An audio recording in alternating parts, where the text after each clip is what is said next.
사장님 제가 계속 살 빼라고 그랬거든요. 살 너무 많이 쪘습니다. 살 좀 빼세요. 배만 빼면 돼요. 이 얘기를 제가 7년 전에 알았을 때부터 들었어요. 체중계를 재고 내가 지금 몇 킬로인데 앞으로 며칠이 지나면 몇 킬로를 빼겠다고 선언을 한 거예요. 그러면 본인이 안 뺄 수 없다고 생각하니까. 그리고는 저한테 이러시는 거예요. 빼겠다고 하기 전날 많이 먹었어요. 그래야지 뺀 효과가 많이 나니까. 좋으신 분인데 얍삽은 하시구나 라는 생각을 했어요. 말은 내가 할 때 내가 그 사건에서 나오는 능력을 갖게 되는 게 있대요. 내 안에 있으면 이게 뭔지 잘 안 보일 때가 있는데 뱉어내면 보이는 게 있대요. 그래서 용기가 되시면 질문을 하시는 게 좋을 것 같습니다. 자, 상처와 상처받은 사람, 상처를 준 사람에 대해서 나는 질문을 하실 분. 네. 우리 여성분. 네, 안녕하세요, 교수님. 저 궁금한 게 있는데요. 네. 저 포프리쇼 보려고 경산에서 왔거든요. 경산이요? 네, 대구 근처에 있어요. 아, 그래요? 네. 전 헤어스타일 보고 이집트에서 온 줄 알았는데. 봐봐요. 사람들 다 지금 동의하고 있죠? 얘기하지 못하는 거 제가 대포를 한 거예요. 너무 멋지세요. 학생이세요? 아니면은 학생이세요? 아니요, 학생은 아니고 그 취업 준비생이에요. 아, 그래요? 네. 혼자 오셨어요? 네, 혼자 왔어요. 경산에서? 네. 오프리 사장님, 우리 경산에서 오신 우리 여성분을 위해서 우리 회사에서 뭐 주실 수 있죠? 취업시켜드린대, 취업! 야,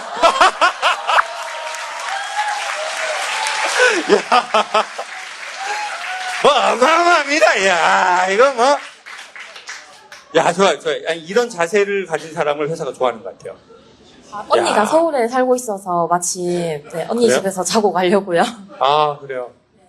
저 궁금한 게 있는데 네네. 아까 저 교수님한테 항상 궁금했던 게 있었거든요. 제가 엄마랑 사이가 좀 많이 안 좋아요. 엄마라고? 네, 그래서 엄마랑 같은 집에서 살면서 대화를 거의 안 했거든요. 근데 그게 시간이 4년이 됐어요.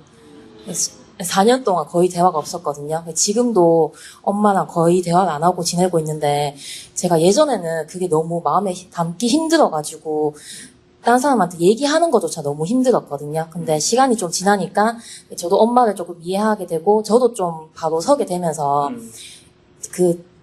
제가 살고 있는 지역에 사람책이라고 있어요. 그래서 제가 뭐 살았던 얘기를 이제 좀 풀어내려고 하는데 엄마 얘기를 할까 싶거든요. 그래서 처음에는 굉장히 정말 용기가 안 나고 이게 내가 정말 얘기를 해도 괜찮은 걸까 싶었는데 제가 옳은 선택을 한 건지 좀 궁금하기도 하고 저는 제 선택이 옳다고 지금 생각을 하거든요. 그래서 교수님께서 한마디 조언을 좀 해주셨으면 좋겠어요.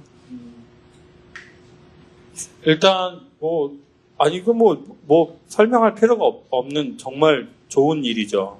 정말 좋은 일이고 근데 엄마하고 4년 동안 얘기를 안 하는데 불편하거나 그러진 않았어요. 같이 한 집에서 살면서 얘기 안 하기는 쉽진 않잖아요. 근데 저도 되게 독립적인 성격이고 이게 다 컸으니까 엄마한테 별로 이렇게 손 벌릴 일이 별로 없어서 불편하진 않았어요.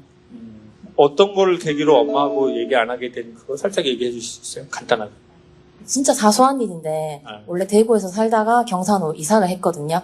근데 대구에서 살던 집보다 경산에서 이사한 집이 조금 더 좋은 집으로 이사를 갔어요. 그래서 이사를 가니까 친척들이 놀러 오잖아요. 제가 어릴 때부터 친척들을 별로 안 좋아했는데 친척들이 저희 집 보고 좀 집이 좋다고 얘기하는데 저는 되게 비꼬는 식으로 들리는 것 같은 거예요. 흔히 어른들이 좀 배 아파한다고 하잖아요. 그래서 저는 그렇게 들리는 것 같아서 친척분이 가고 나서 좀 저 혼자 화를 냈거든요. 엄마한테? 네, 엄마한테 좀 화를 내니까 엄마가 이렇게 어른들이 하는 얘기 너무 쓸데없이 듣지 말라고 저를 되게 좀 어리게 보는 거예요. 네가 뭘 안다고 그렇게 얘기를 하느냐. 그래서 저는 그 말에 너무 결정적으로 상처를 받아가지고 그 한마디로? 그러니까 이전부터 엄마랑 사이는 좀 안 좋긴 했어요. 좀 자주 싸우고 했는데 그 결정적인 계기로 엄마랑 좀 말을 안 하게 됐어요. 와, 이거는 그 집게보다 더 심한 건데요, 지금? 집게하고 가위보다 이게 조금 더 심한데? 그때 엄마가 이게, 야, 어른들 하는 일에 네가 뭔데 이렇게 얘기를 해? 딱 이렇게 했는데 그걸로 그냥 그렇게. 너무 상처를 받아가지고 그때부터 저도 얘기를 안 하고 엄마도 얘기를 안 하고 아예 얘기를 안 하고 있어요. 가슴이 아픈 일인데. 머리는 어디서 했어요? 원래 다 말머리예요. 그래요? 근데 제가 왜 이 얘기를 하냐면 그 머리가 되게 잘 어울리는 스타일이에요. 왜냐면은 봐봐요. 쌍꺼풀 이렇게 딱 있고 그러잖아요. 지금 그 헤어스타일하고 안 어울리는데 되게 잘 어울려요. 그래서 이 얘기 꼭 해주려고 그랬어요. 감사합니다. 근데 엄마하고 그것 때문에. 근데 무엇을 계기로 내가 이 관계를 좋게 해야 되겠다고 생각이 든 거예요. 작년에 한 3년째 되고 나서부터 제가 좀 그때는 저를 좀 되게 미워했던 것 같아요. 그 이전에는. 근데 내가 나를? 네, 제가 제 자신을 미워하고, 그러니까 엄마도 좀 미워하게 되고, 그렇게 됐는데, 작년부터 이제 좀, 저도 뭐 책이나 이게 다른 활동들을 하면서, 이렇게 제 자신을 조금 사랑할 수 있게 된 것 같아요. 그래서 그때부터 좀 객관적으로 관계를 좀 볼 수 있게 됐다고 해야 되나? 그러면서 엄마랑 좀 대화가 없어도, 그걸 저는 되게 부끄럽고 너무 이해받지 못할 거라고 생각을 했거든요. 근데 이제는 좀 당당하게, 지금도 이렇게 얘기를 하는 것처럼 당당하게 얘기도 할 수 있고, 예전에는 그냥 엄마라는 단어만 들어도 너무 아팠는데, 이제는 그렇게 아프지도 않아요. 엄마한테 영상 편지 한번 합시다. 어떻게 하면 되냐면,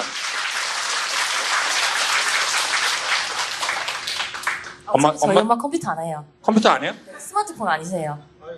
그러면은, 볼 일이 없을 거예요.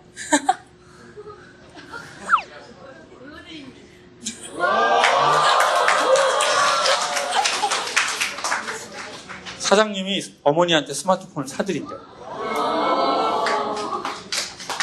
자, 그러면, 야, 사장님, 저희 엄마도 스마트폰 없는데, 그거 제 걸로 바꿔주면 안 돼요?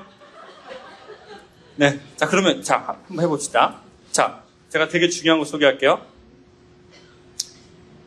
자연스럽게 하려고 하면 결국 안 되는 게 있어요.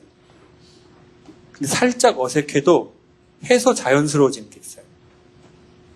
제가 오늘 왜 저희 형 누나 얘기를 하냐면요. 제가 이렇게 얘기를 하면 약간은 억지로라도 형과 누나를 관계를 개선하려고 하기 때문이에요. 사장님, 제가 계속 살 빼라고 그랬거든요. 사장님 저랑 키가 거의 비슷한데요. 제가 71kg, 사장님이 85kg요? 83. 이러시면 돼요. 83. 저 71이에요. 그래서 사장님 살 너무 많이 쪘습니다. 살 좀 빼세요. 근데 사장님이 빼겠다. 배만 빼면 돼요. 이 얘기를 제가 7년 전에 알았을 때부터 들었어요. 나는 배만 빼면 너무 러시어리해요. 그랬는데 안 뺐어요. 근데 사장님이 아까 얘기하시더라고요. 4kg 뺐대요. 벌써. 근데 어떻게 해서 뺐냐면 회사에 그 마스트라고 하는 신입 사원들을 봤는데요. 그 사원들을 사장님이 되게 신경을 많이 쓰고 되게 사랑하는 집단이에요. 그래서 저기구나. 그래서 저 신입 사원들 앞에서 체중계를 재고 내가 지금 몇 킬로인데 앞으로 며칠이 지나면 내가 몇 킬로를 빼겠다고 선언을 한 거예요. 그게 자기의 아킬레스건이니까 사장님이. 스스로 콧뚜레를 뚫은 거예요. 그러면 본인이 안 뺄 수 없다고 생각하니까. 저 너무 감동받았어요. 그리고는 저한테 이러시는 거예요. 그래갖고요, 제가 빼겠다고 하기 전날 많이 먹었어요. 그래야지 뺀 효과가 많이 나니까. 저는 그래서 좋으신 분인데 얍삽은 하시구나 라는 생각을 했어요. 분명히 좋으신 분이다. 이분이 분명히 좋으신 분인데 조금 얍삽하시다. 그 전날 얼른 많이 먹어가지고 체중을 늘려서 반대적인 이제 반사 효과를 누리시려고 한 거죠. 자, 이렇게 고리를 거는 것도 좋아요. 지금 어색하고 쑥스럽고 4년 동안 어떻게 말해야 될지 모르겠죠? 갑자기 엄마하고 친해지지 않아요. 근데 여기는 엄마가 없잖아요. 그러니까 엄마한테 하는 거예요. 그리고 엄마한테 엄마가 스마트폰을 안 쓴다 하더라도 사장님이 사준다고 하니까 받으세요. 그리고 엄마 말하기 어려우면 편지 쓰세요. 엄마 내 이러해서 내가 이렇게 해서 스마트폰도 엄마 선물로 받았어. 엄마 이 스마트폰에 내가 저장을 해놨거든. 내가 꼭 하고 싶은 말을. 그래가지고 엄마 한 번만 봐. 그리고 딱 이렇게 해서 스마트폰 주시면 엄마가 보통 엄마들이 물질을 좋아하시거든요. 좋아하면서 마음이 열리고는 이제 딸이 탁 하면 엄청 감동되게 됐어요. 앉아서 엄마 부를 때 뭐라고 부르세요? 엄마 이렇게 엄마. 그럼 이걸 되게 엄마하고 오랜만에 해보는 말 같아요. 엄마라는 말을. 좋아요.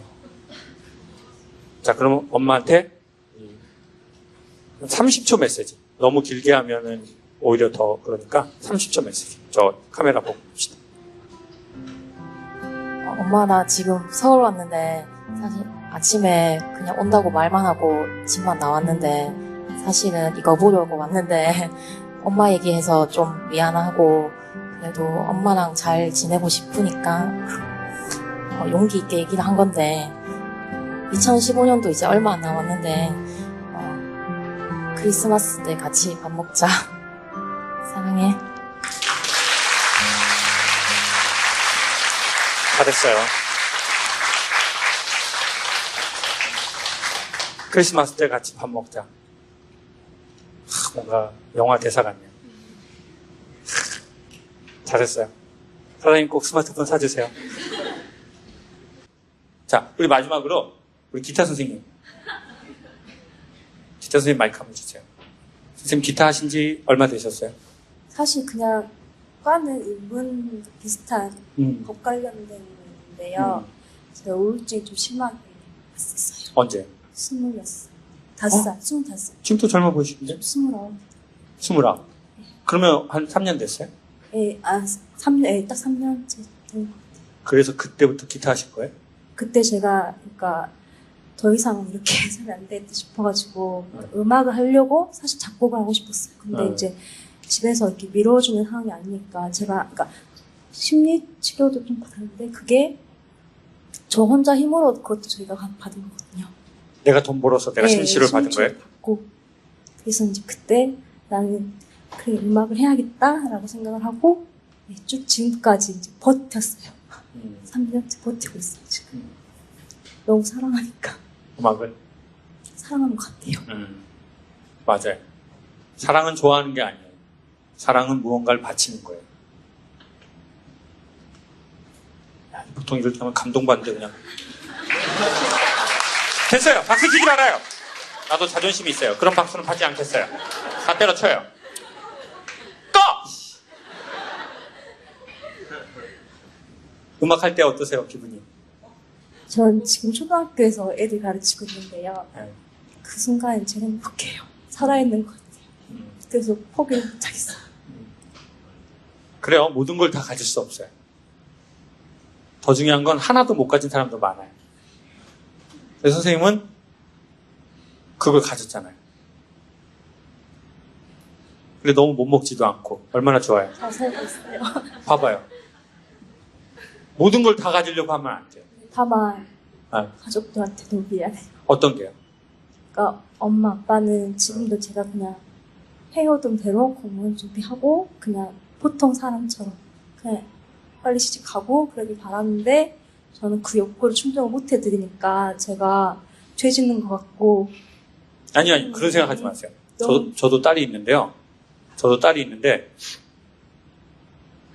전 정말 솔직하게 전 그래도 이제 아무리 아이가 어리도 저 부모잖아요. 전 아버지의 마음이 좀 있거든요. 근데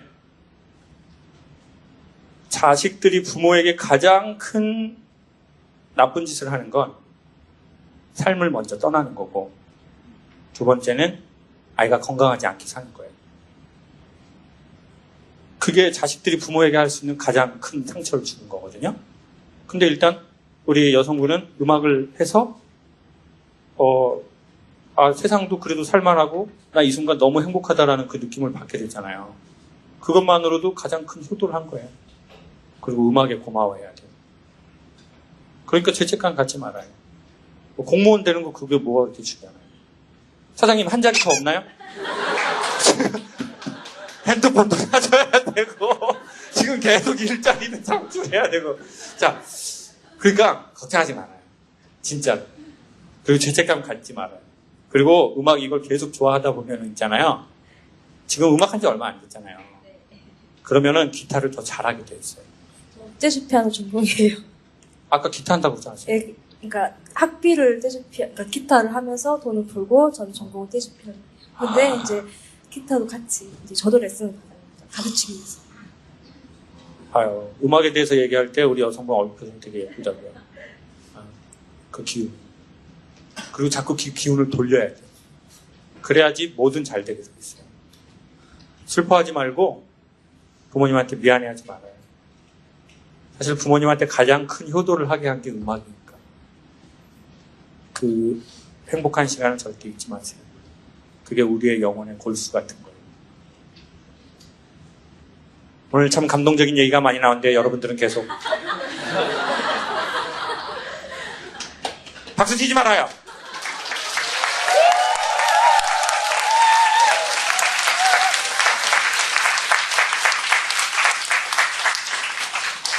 사람은 울면 죽는 게 아니라 울지 못하면 죽는데요.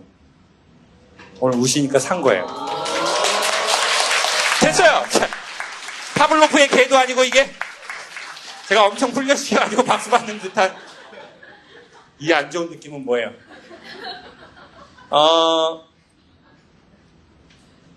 코프리쇼를 하면서 그런 생각을 해요. 사실은 제가 일반적인 강의할 때하고 코프리쇼는 또 완전 다르거든요. 일반적인 강의는 저 혼자 막 얘기하는 거예요. 그리고 그분들이 어떻게 사는지 그런 거는 들을 수도 없고 듣지도 않아요. 저는 이 순간 선생님이 음악 수업할 때처럼 극단적인 행복을 느끼거든요. 그리고 되게 감사하고 뭔가 저의 영혼에 뭔가 막 치료되는 일이 벌어질 거예요.